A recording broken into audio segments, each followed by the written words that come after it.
আমি প্রত্যেকটা জায়গায় আমরা শুনেছি চিকিৎসা ব্যবস্থা আপনাদের সাথে কি বৈষম্য করছে, কিভাবে আপনারা দুর্ভোগের শিকার হচ্ছে। আমরা এমন চিকিৎসা ব্যবস্থা গড়ে তুলবো যাতে টাকার চিকিৎসা থেকে বঞ্চিত না হয়। আমরা এমন জরুরি চিকিৎসা ব্যবস্থা গড়ে তুলবো যাতে করে হাসপাতালে পৌঁছানোর আগেই অ্যাম্বুলেন্সে জীবন রক্ষাকারী চিকিৎসা শুরু করা যায়। আমরা এমন ব্যবস্থা গড়ে তুলবো যাতে বাংলাদেশের প্রত্যেকটা নাগরিকের স্বাস্থ্য তথ্য ডিজিটালি সংরক্ষিত থাকে, ইলেকট্রনিক হেলথ রেকর্ড থাকে, আর কখনো আপনাদের স্বাস্থ্য তথ্য হারাবে না। টেস্ট করা কমবে, চিকিৎসার সম্ভাবনাও কমবে।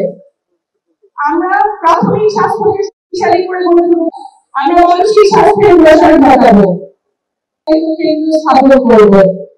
চিকিৎসা অভাবে যাতে কেউ কারো প্রাণহানি না হয় এমন চিকিৎসা ব্যবস্থা আমরা গড়ে তুলব।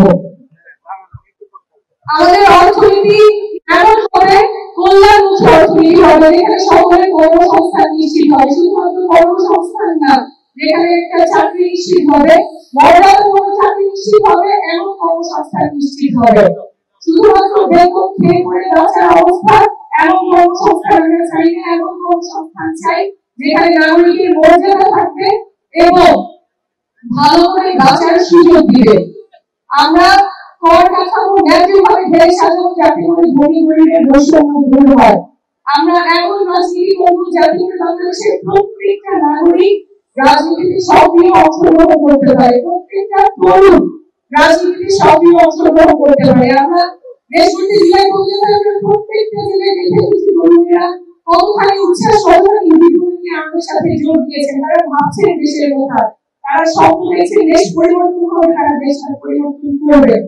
কিন্তু বারবার আমরা শুনছি তরুণদেরকে হেয় করা হচ্ছে, ছোট করা হচ্ছে, তরুণরা দেশ নিয়ে বোঝে না, তারা পরিবর্তন আনতে পারবে না।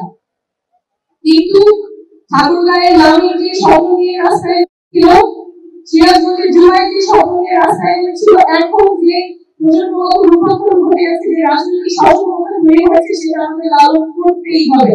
আমাদের তরুণ প্রজন্মকে আর আশাও করা যাবে না, তাদের স্বপ্ন ভঙ্গ করা যাবে না, তাহলে জাতি আবার সংকটে পড়বে। তরুণদের স্বপ্ন লালন করতেই হবে এবং তরুণদের বাংলাদেশ নতুন বাংলাদেশ হবে। আমরা এমন রাজনীতি করবো যাতে করে নারীরা সক্রিয় অংশগ্রহণ করতে পারে। ভোটার সময় যখন রাজনীতি করতে আসে তখন তার বাবা চিন্তা করতে হবে না রাজনীতিতে আমার মেয়েটা নিরাপদ থাকবে কিনা। সুমাইয়া রাজনীতি করতে পারবে, দেশের জন্য সক্রিয়ভাবে রাজনীতি দেশ গঠনে অংশগ্রহণ করতে পারবে।